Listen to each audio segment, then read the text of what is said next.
Welcome to Rights on Lock. In today's episode, we'll cover racial profiling, unreasonable searches, and a solicited confession. This footage comes from Iowa Citizens for Community Improvement. On July 15th, 2018, 23-year-old Montray Little and 21-year-old Jared Clinton were leaving a local park when they were stopped by Officer Kyle Theis of the Des Moines Police Department in Des Moines, Iowa. And what happened next had people asking serious questions about rights and policing.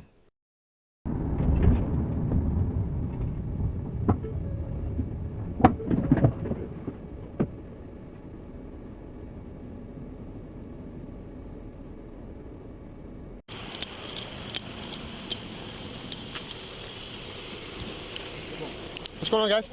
Not much. What's up? How you doing, officer? Is this your car? Well, it's a rental right now. My car's in the shop.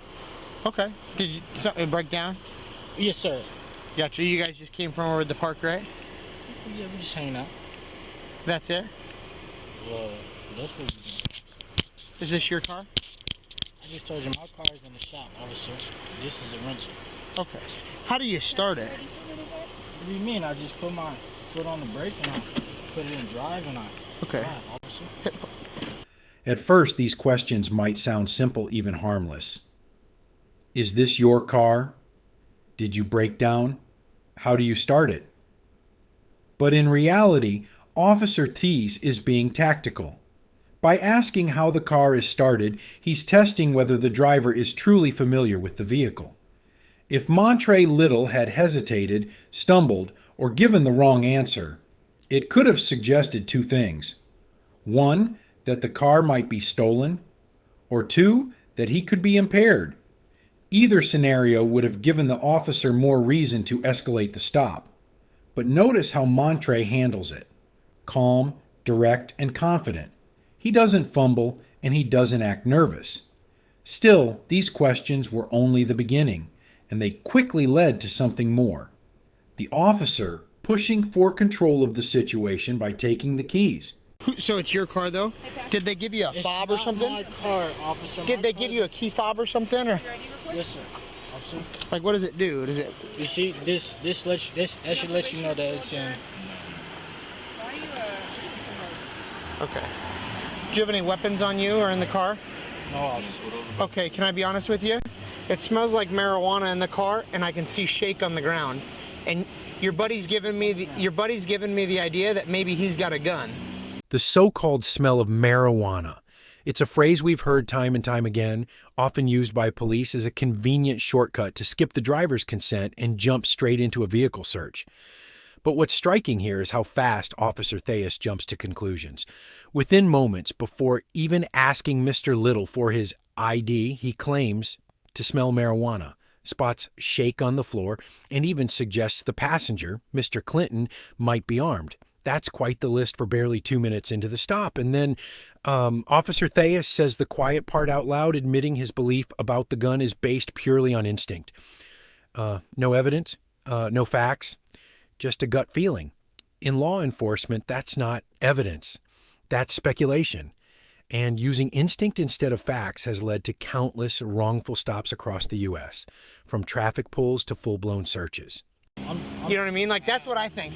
How? I don't know. Just the way. I mean, just the way you're holding yourself, man. Like, that's why we're nervous, man. That's it. I mean, if you're scared because you got a little bit of weed, that'll be one thing. Officer, Okay. there's no weed. Okay. There's no shake on the floor. I don't have a gun. Okay. So there's no shake on the floor. Officer, No. Okay. It's All a right. rental. And you don't have any weapons on you? You said. officer, that is correct. Okay. Do you have your ID on you? My brother's been pulled over multiple times for doing that. I live in Des Moines. I go to work. I don't like doing it.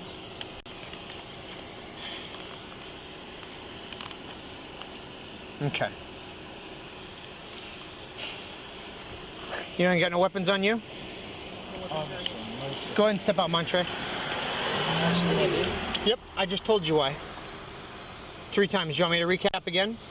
Officer, look, my hands is up. Yep, your hands are up, and now I'm asking you to step out of the car. I gave you my ID. You gave me your ID. Go run it. Yep, I don't want to. I'm not walking away from this car. Officer, can I ask you why? Yep, because I just told you, step out of the car. If you don't want to go to jail, I would expect you to please listen. I mean, I told you I'm a cop. Face the car when you step out. Face the car when you step out. Face the car when you step out. Don't flex. Don't flex. I don't know what you're doing, man, but you need to knock that off. Stop pulling on your arms.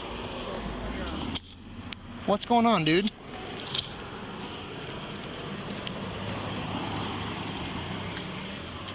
Where are you trying to? What are you doing, dude?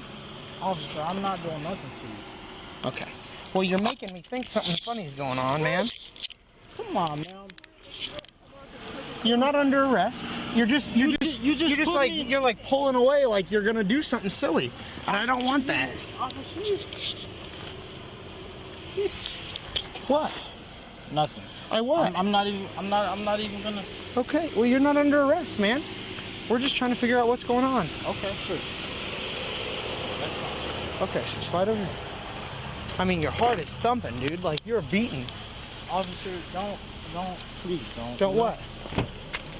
Have a seat. Okay. Have a seat. I think that your buddy has a gun, so I need you to step in the car. You think my buddy has a gun? He's acting funny. Step in the car, please. Officer, if you don't step in the car, you're going to jail for sure. Okay, that's so fine, step officer. in the car. So step in the car. Listen. I'm done listening. I just told you I think that your buddy has a gun. Now knock it off.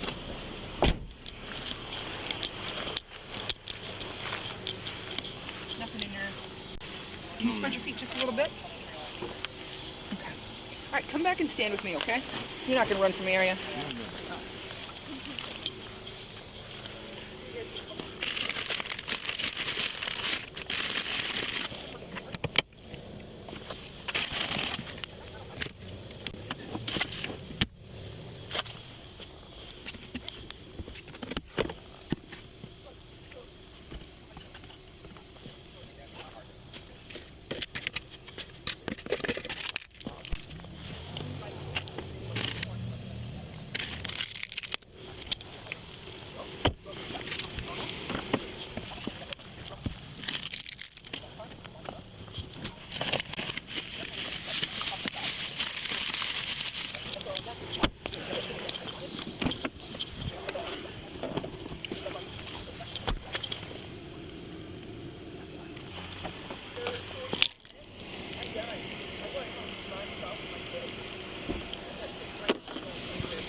So here's the big question. Why did Officer Theis pull this car over in the first place? His original reason for the stop was never made public. And looking at the footage, there doesn't seem to be any clear violation at all. The car was a rental, which means the registration and paperwork should have been in order. Even the open container wasn't mentioned until after the officer searched the vehicle. So it clearly wasn't the reason for the stop. Leaving a park? That's not a crime. So was this really about enforcing the law, or was it just a hunch? Because if there's no valid reason for the stop, everything that followed becomes even more questionable.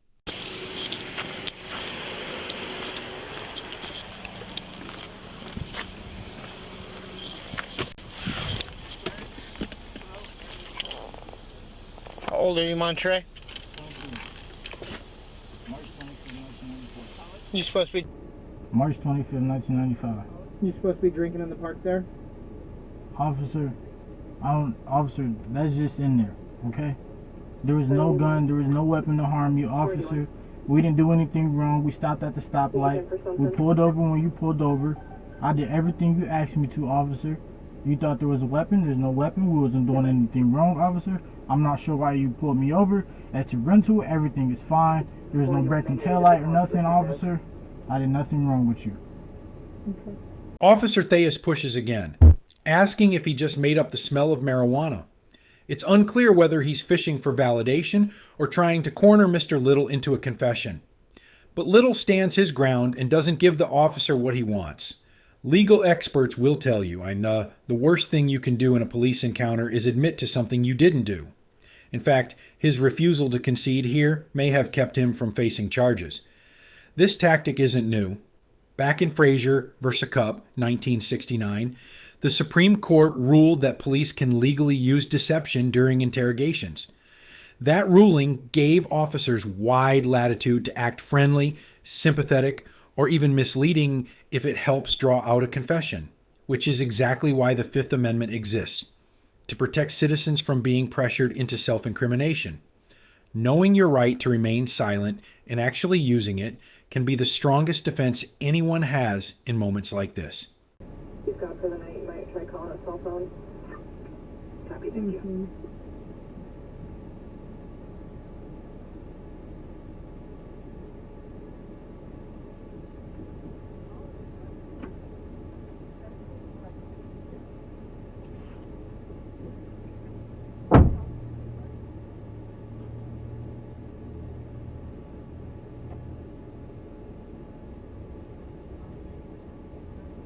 How's your day going, officer? I'm good, brother. That's good, man. If I take them handcuffs off you, can you dump out that bottle of alcohol for me? Oh, I could do it anytime, officer. Is that good? Yeah, of course it You is. good? We straight? Okay. So here's the deal. Like, you and I know.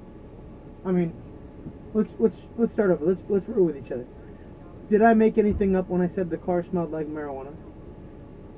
Yeah, a little bit. Hold on. Because there's nobody smoking in the Is car. there marijuana shake on the floor of the car?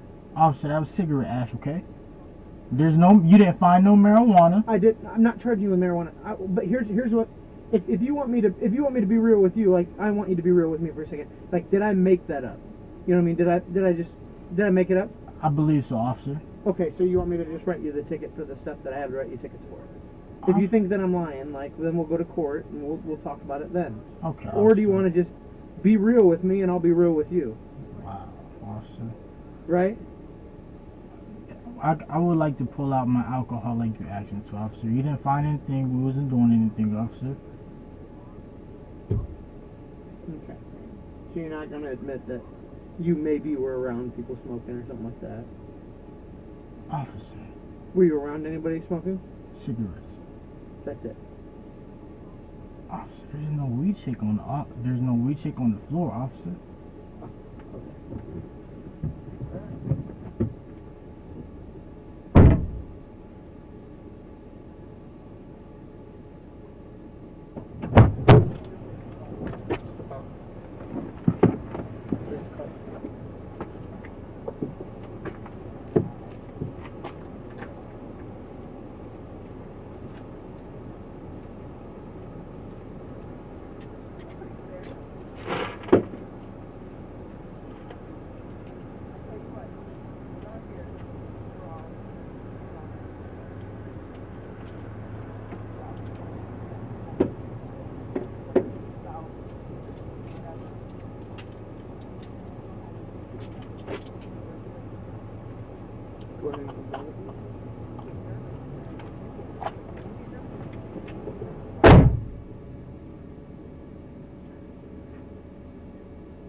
All right.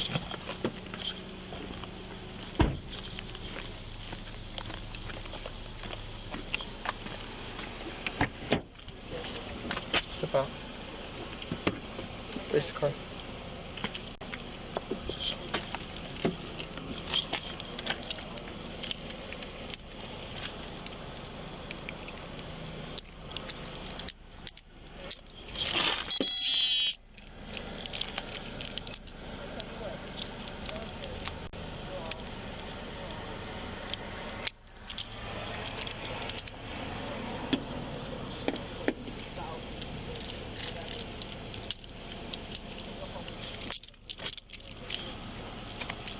Go ahead and go grab it.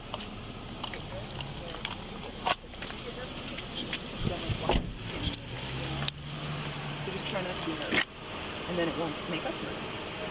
Okay? Usually when we see that with somebody sitting there like that, like there's a gun right where you know what I mean? Like I'm telling you, like that's what happens. Okay. That's the only reason. That's the only reason that happened is because like you were just making it seem like something crazy is going on when it could have just been something little as that or like a bag or something. Like we jump automatically to what? Yeah, I already know. Do you have any questions? No, have a great night. All right, thank you guys.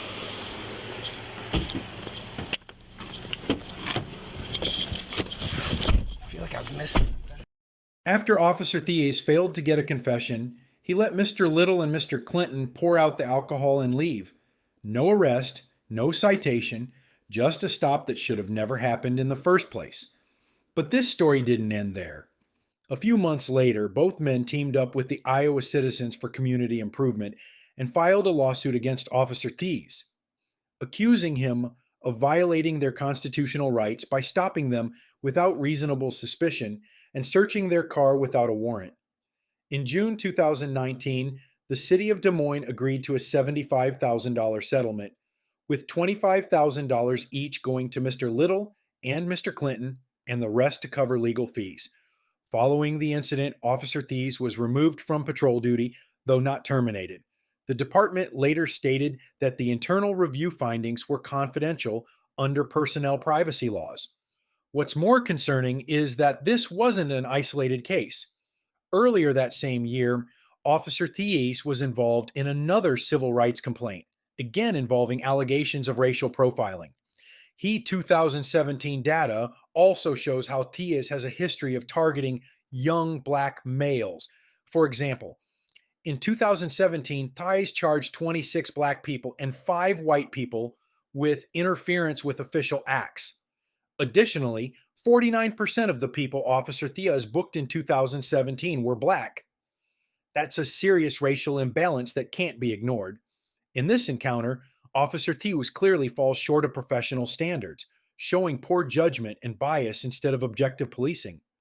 Meanwhile, Mr. Little and Mr. Clinton deserve real credit for staying calm, standing firm, and taking lawful action to hold the system accountable. The Des Moines Police Department has long faced challenges in rebuilding trust with its community, and incidents like this only make that harder. Hopefully, as the financial and social costs of misconduct continue to rise, city leaders will be pushed to bring meaningful reform and restore faith between law enforcement and the people they serve. If you've seen a police encounter or legal case that deserves a deeper look, share it in the comments below. And don't forget to like, share, and subscribe. Because understanding your rights isn't just smart, it's essential.